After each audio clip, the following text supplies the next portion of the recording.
Welcome to Programmatic Untangled, New Marketing Institute's monthly podcast. This is the show where we'll be discussing digital advertising's most mysterious topics, from education on programmatic, big data, and audience management, just to name a few. I'm your host, Harry Duran. Join us as we tackle the mysteries of the ad tech industry together. So welcome to Programmatic Untangled. This is episode number 1, and I'm here with Elise James-DeCruise. Welcome, Elise. Thanks for having me. Elise is the founder and VP of the New Marketing Institute. And for the benefit of the listeners, given that this is the first episode of the show, I'll give folks a little bit of background on you, Elise, if you don't mind. No, that'd be great. Thank you. So Elise oversees the training initiatives, certification, and global program development at MediaMath through the New Marketing Institute. She brings with her 15 years of experience managing, facilitating, and building targeted training programs from the ground up. She's the founder of NMI and has led the charge in building a team of training professionals who share in her passion for educating and empowering the new generation of marketing professionals. Did I get that right? Yes, spot on. Thanks, Harry. Is it funny, Elise, when you hear that overview or you hear people read about the accomplishments? I know sometimes it's hard to look at what we've done when we look back over a couple of days, but sometimes we need to look back over years to really see what we've done and accomplished. Yeah, I mean, it's certainly humbling, to see, to listen to the accomplishments over the years, but very forward focused. So I'm always looking to solve new problems and accomplish new things. So I don't spend a lot of time focusing on what I've accomplished, but more time on, what's the next challenge or opportunity. Is that something that was ingrained in you early on? I think so. I mean, for my parents, I played sports and, all throughout my life and in college. So I just think it's been a part of who I am. And there's so many transferable skills that carry over from athletics into the corporate world. And it's certainly been a foundation for my career and professional life. What's interesting about what you do at NMI is this whole idea of education, and it seems that in your career as well, you've always had this inclination to continuously learn, because the industry itself is changing rapidly, I'm assuming. Oh, absolutely. I mean, the technology is always growing and moving. The industry is always evolving. So there's always something new to learn. The minute you think you have it under your belt and, you're confident, a new term, comes out, or, maybe a new, thought leadership paper on a particular topic. So this industry definitely keeps you humble, for sure. But it's really exciting. So speaking of terminology, the name we landed on for this podcast is Programmatic Untangled. So I think that would be a good place to start. Can you explain, for the benefit of the listener, what is your definition of programmatic? Programmatic marketing is a term that can sound complicated, but in actuality, it's pretty straightforward. I mean, it refers to technology that uses software to automate the digital ad buying process instead of traditional manual approaches that we've used for years. So it's really the automation of buying and selling of media powered through machines. Do you remember the first time you actually came across the term? About 5.5 years ago. I mean, it wasn't overly used the way it is now, but that's probably the first time that I've heard the word programmatic. Is it one of those terms that you find people misuse at times as well? Oh, absolutely. Absolutely. I mean, they misuse it when we're talking about, whether it's like ad exchanges or automation. I think it's used interchangeably, the same way that other terms in other industries are used. Have you ever had to explain the term to a family member who knows nothing about digital marketing? Every day. Yeah, I mean, I always say, like, if I can explain it to my parents or if I can explain it to my 11-year-old, then I'm doing something right. So I try to find those commonalities, those analogies that will, kind of meet them where they are. That's one of the cornerstones around the New Marketing Institute, meet the learner where they are. So I try to break things down to the simplest level so that people can understand what exactly I'm talking about. And if that fails, then I send them over a link to the calendar on our courses, and then they can get a more in-depth training on a particular topic. But it is complex, and it's hard to try to take in all of this information at once. So, I think it's really important to, be patient with yourself when you're learning in this new space, and surround yourself with colleagues and industry professionals that are just as, motivated and interested in learning about a particular topic as you are. Do you find that the nature of the training has had to evolve as well? When you think back about when you first started the modules around programmatic, the very nature, I imagine, of programmatic is that it continues to evolve itself. So you have to continuously revise your training programs so that people are always up to date with the latest and greatest. Absolutely. And I think, from looking at it through like an educational lens, I constantly have to check myself because it is always evolving, to your point. And I mean, we could literally update the content every single day. And I have a team of amazing professionals that are passionate about the industry, have been in the industry for a long time, and are just as eager to update content, as I am. But, so we oftentimes have to put the brakes on it and try to set a standardization around content updates so that we don't overwhelm the participants. But we've found ways to, meet the learner where they are outside of updating the physical content of the courses, such as a podcast or maybe a newsletter or a blog post to either reinforce the learning or introduce new concepts outside of traditional ways of updating content. Do you get feedback from the students about how useful the training is? And one of the reason that question came to mind is because I've worked with a business coach in the past, and he liked to differentiate between the just-in-case learning as opposed to just-in-time learning. So it's really, what do I need to learn to take me to the next actionable step, or what do I need to learn so that I can use it within the next 30 days, for example? Because I think there's people that love to just consume content, and they don't know when they're going to use it, and they don't know if it's applicable. And I'm wondering if you think about those different types of students and how you design your curriculum. Yeah, I mean, absolutely. I mean, I do think that it's important to have an understanding of your audience before facilitating the class. I mean, we have learning personas for our content that I think only helps to engage the learner.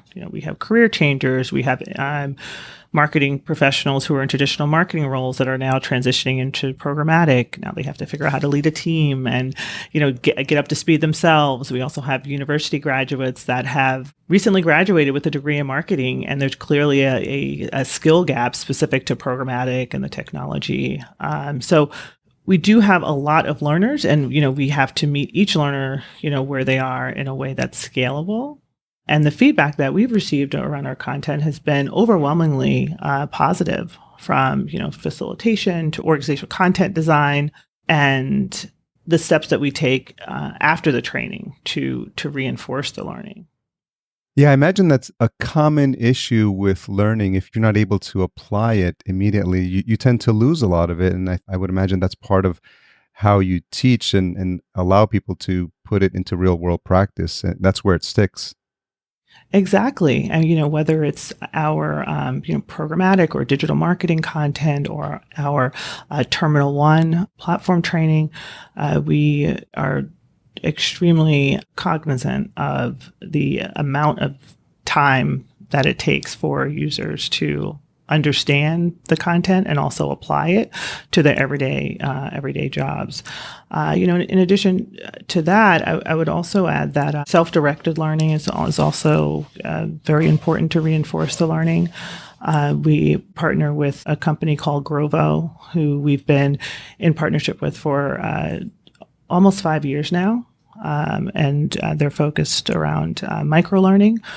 So, we believe that within our, ever-evolving and fragmented industry, it's important to be able to provide short, bite-sized chunks of information. So, we partner with them really closely to align our content with the self-directed content to reinforce it. That's an interesting term, microlearning. I don't think I've heard that before. Can you expound on that a little bit? Microlearning is process and/or methodology by which you bring large information and you break it down and modularize it in a way that's easily consumable. I hope I'm doing that definition justice. Maybe I'll look it up, but that's my definition of it. And it's been working really well. So, Elise, in episode 0, which was the preview for the launch of the podcast, we alluded to the history of Media Math and New Marketing Institute. Can you go into depth a little bit more about the history of how the company was founded? So Media Math was founded as the first demand-side platform, or DSP, in 2007 by Joe Zawadzki. Simply put, a DSP is a technology platform that allows advertisers to purchase digital advertising space in an automated way. After which the buying process evolved, and that what was done over the phone or via fax or manually can now be done in real time through our technology. And this essentially changed the way advertisers and agencies manage and executed their digital marketing campaigns, which revolutionized our industry and still is today. What I wanted to spend a little bit of time talking about is the education and talent gap, and how the New Marketing Institute is solving for that talent gap with certification and our marketing engineer program and our learning methodology that enables industry professionals to absorb as much information about the space in the right delivery method and at the right time. And we do this by providing a blended learning approach for all of our clients and participants. And basically what that means is providing them with just-in-time training, facilitator-led live training, and also documentation and resources to support those learnings. Is there anything else you'd like to say about the education gap? I heard you mention it in a podcast you were on previously, FIR, with Shell Holtz. And you went into depth a little bit about that. But why do you think that's important, addressing this gap that exists? I think it's particularly important within our industry because education is often an afterthought within the ad tech space because it is moving so quickly and it's so fragmented and so competitive. Education is usually on the back burner. So, I'm extremely passionate about it. My team is, and the leaders of the company are. And, I really think it's important to elevate the conversation around the role that education plays within our space and the impact and the return on investment that it's going to have within an organization and for the individual. So the New Marketing Institute is essentially doing that every day, right? It's our mission is to educate, engage, and empower the next generation of marketers. And, it's extremely important within our industry. Do you have a feedback loop in place where early students who've gone through the program now come back to you and say, Elise, these modules were effective, these maybe not so much? And are you constantly putting that feedback from those previous students into the newer versions of the course?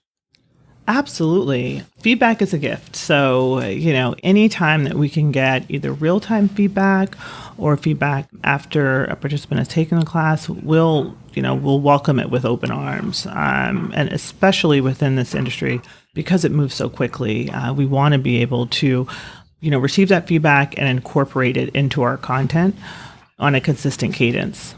We have evaluations that we send out after the trainings, and we also stay in close contact with our clients and participants so we can receive that feedback consistently. Are you cognizant of the effect that the actual platform has? And what I mean by that is, sometimes people get so overwhelmed with trying to use the tool that it's hard for them to actually absorb what the lesson is because they're like, oh, where's the button to do this? And I don't know where to go to the next page. And sometimes they spend some time focusing on the actual technology and not the learning. So I'm wondering if you've taken that into account as well. Yeah, I mean, you raise a good point. I mean, it's hard to focus on two things at once. So I think that as a learner, especially a new learner of the platform, to have a common knowledge or framework around some of the tools that they're going to learn about in advance of learning about it is critical. Whether we send them, prerequisite content, which could include, key terms, could include screenshots of content, if we're, talking about the platform specifically.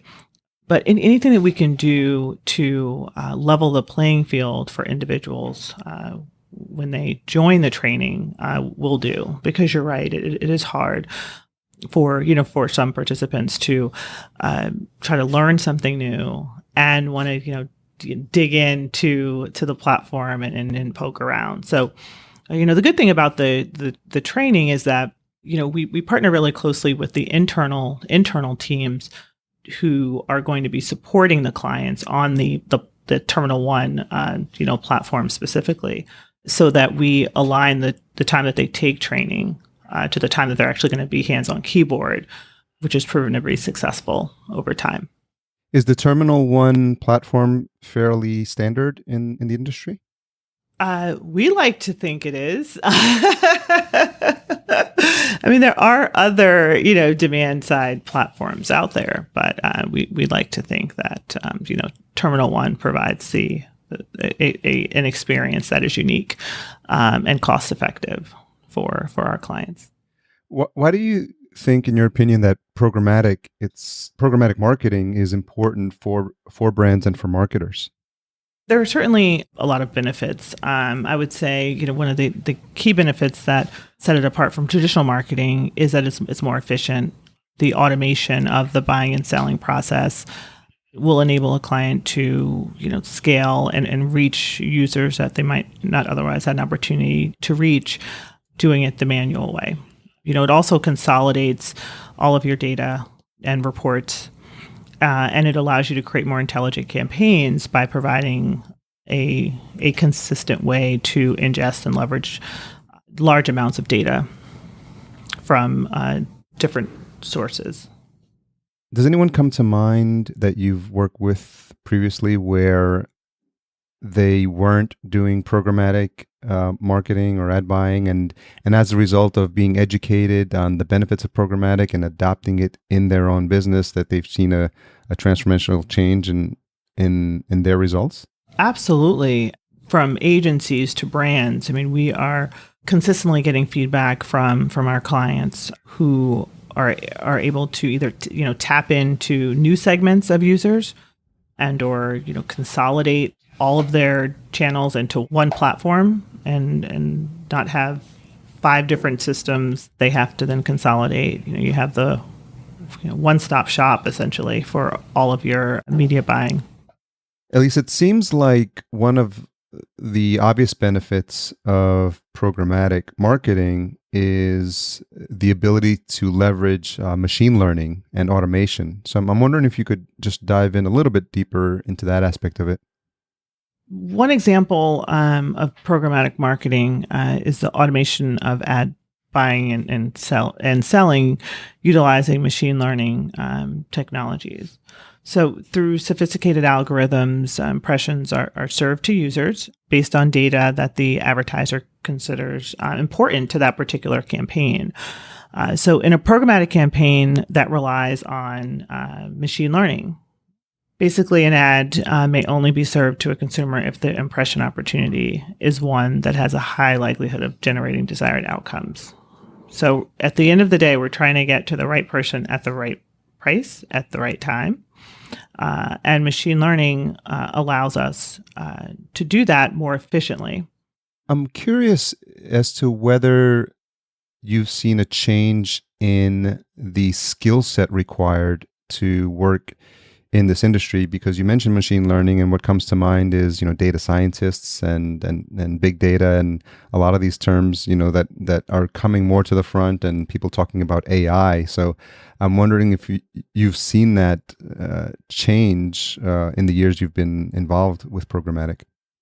Absolutely. When we launched the marketing engineer program, or we call it MEP, a little over 2 years ago, that was one of the main reasons, is because we knew that there was a skill gap within the industry that we could potentially, solve for through a structured learning program. So what we've seen over the last couple of years with the marketing engineer program, whether it's in New York or London or Sao Paulo, where we have these programs available, is that we have a very diverse group of people that are very curious about the industry, very tech savvy, but they might not have the industry experience to be able to hit the ground running. So what we do is we provide a structured approach to learning in a way that meets them where they are, because we have career changers, we have traditional marketers, we have former professional chefs and dancers that are making the transition into this industry, and we provide a nice balance of technical training, industry training, and leadership training. Because at the end of the day, of course, we want to train the next generation of programmatic marketers, but we want to also have the next generation of programmatic leaders to be able to, lead the next generation of programmatic marketers. So it's really important to us to educate and empower individuals holistically within this space. I get the sense that there's still a bit of a gap in terms of what they're teaching in college and what people come to you on day one with, because you still have to get them up to speed. And it seems like it's always been the case, because when you think about these antiquated textbooks that we had in college, and then you're all and the business case examples that they use, it's really hard to keep up nowadays, I would imagine, for professors. It is really hard. And, and the professors that we've been able to connect with over the years understand that, and they want to, partner with us. They want to provide an opportunity for their students to learn, from us and with us, which has been very rewarding as the educational arm of a, ad tech company at the end of the day, to be able to have a conversation with a university professor and their students about programmatic marketing, and then also, share best practices with clients as well. But certainly, the universities are, eager, to learn about this industry, and they recognize that there is a gap. So this last year has been very exciting for us on the university front as well, to be able to have partnerships with universities that have identified that gap and recognize that we're solving for that. So we're really excited and appreciative of those partnerships. Have you seen any indications that some of the curriculums are evolving to include some education around programmatic? Yes, yeah, I have. We actually have a NMI advisory board member who is a professor at Penn State University, and he is, certainly leading the charge in creating new curriculum around programmatic, new courses around programmatic, and really excited to continue to partner with him and see where he takes the curriculum this year and beyond. Yeah, that's really forward thinking, because in all career choices, when you think about colleges, depending on what you want to go to, if you want to go to design, everyone mentions RISD, and there's certain law schools that are at the top of their game for people that want to excel there. And I imagine for people that are ahead of the curve, if they're building programs that focus on programmatic, when people think, oh, I want to get into programmatic, which college programs are best in breed? I imagine that school is going to come to the top of the list pretty quickly. Have you had conversations with the actual leaders of the platform? So, for example, the Facebooks and the Googles of this world, we're talking about programmatic buying, digital marketing, and I think I'd be remiss if I didn't actually pull them into the conversation, because they're an important aspect of what you guys do, I imagine. Absolutely. And we have strong relationships with both, Google and Facebook. Within this industry, there could be a tendency to call out different, competitors. And I mean, you'd be surprised the amount of partnering that goes on within this industry to make it all work. And I think it's important, as the industry continue to, identify companies and industries alike that will be able to move both the technology forward and also, move the best practices and thought leaderships forward as well. But there's two certainly big players within the space, and we've recognized that early on, and we're partners with them as well. So shifting gears a little bit as we round up the conversation, have you thought about what the goals for this specific podcast are? I mean, I know in the infancy of this show, we want to just start the conversation around programmatic and, like you said, meet the learner where they are. But have you given any additional thought about where you'd like it to go? I would really like for, this podcast to be a springboard or a foundational block to an individual's learning, within the space. Just really wanted to be the start of or the continuation of learning about programmatic and then the technology that underpins it. Yeah, I think we've repeated it a couple of times here, but this idea of meeting the learner where they are, I think couldn't be more applicable to the podcasting platform, because 80% of podcasts are now listened to on mobile devices.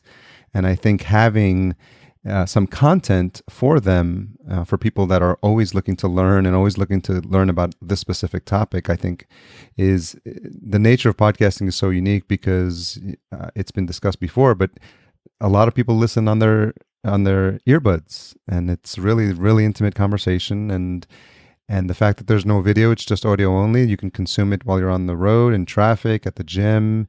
And I think it's important for NMI to be in that space and to be there and have that as an option for people who are probably looking for some type of content like this already.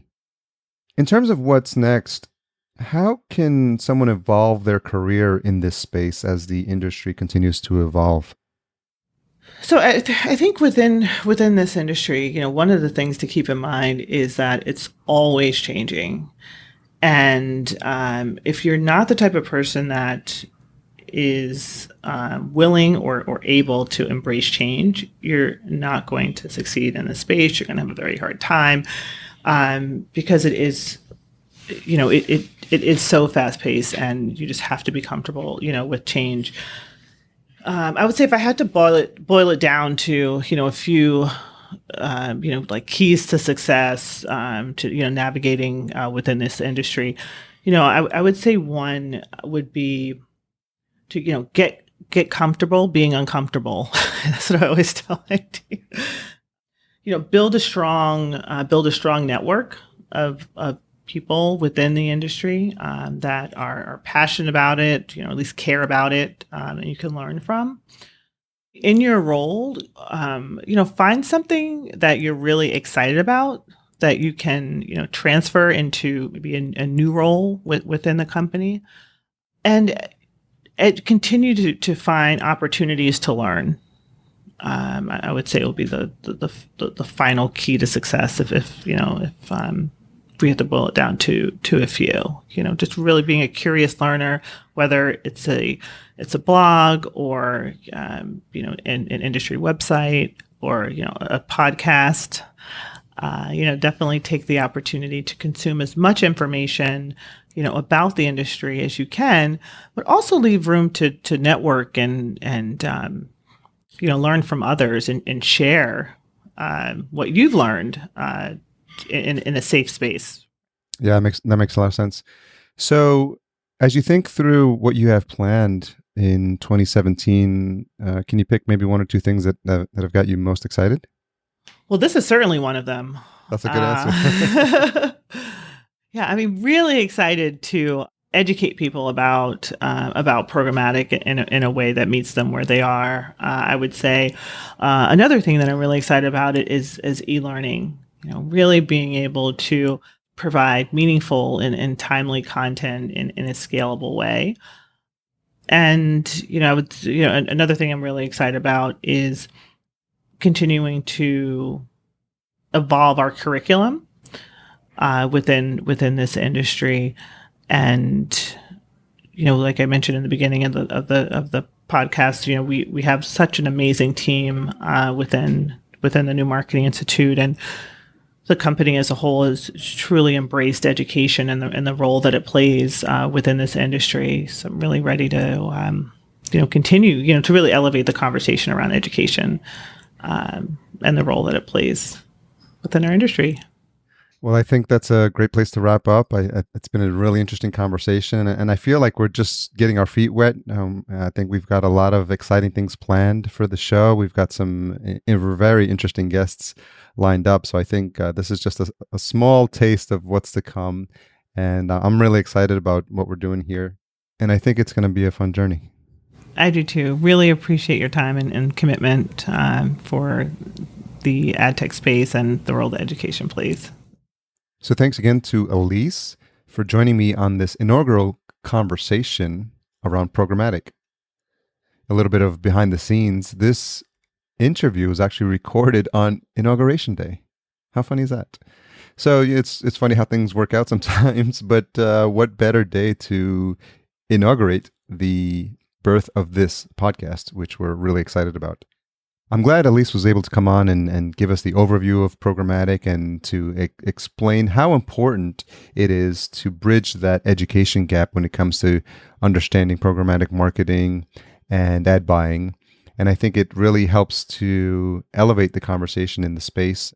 And I'm really excited that we got to chat and kick this off and set the stage for what's to come with the upcoming guests. So for more information, head on over to Programmatic Untangled. We have a website specifically for the podcast. It's programmaticuntangled.com.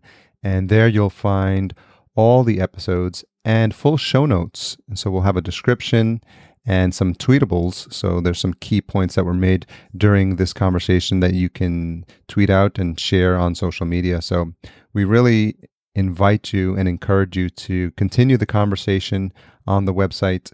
So tune in next month where we have another fascinating and engaging conversation with a programmatic marketing thought leader lined up for you. And I'm sure you're going to enjoy it just as much as you did this one. As a way of closing out the episode, every month we'll play you a different track submitted by the finalists in our podcast intro music contest. This month's entry is brought to you by Anthony Korber.